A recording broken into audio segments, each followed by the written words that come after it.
Hello guys, আমি এখানে দুপুরে খেতে বসে গেছি। আজকে দুপুরে রান্না করেছি নিরামিষ সবজি, মাছের ঝাল, ঢেঁড়স ভাজা করেছি, ডাল করেছি, খাবো না, চাটনি খাবো আর টক দই খাবো।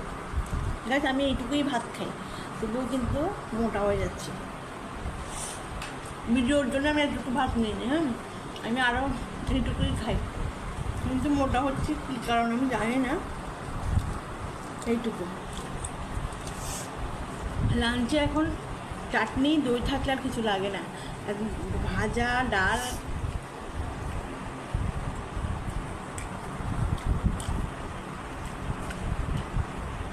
সকালবেলা খেলে যদি খাই তখন ঠিক আছে, কিন্তু দুপুর আর ডাল ভাজা ভালো লাগে না খেতে, জন্য খাইনি।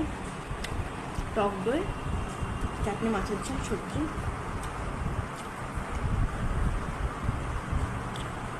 খেতে দাও।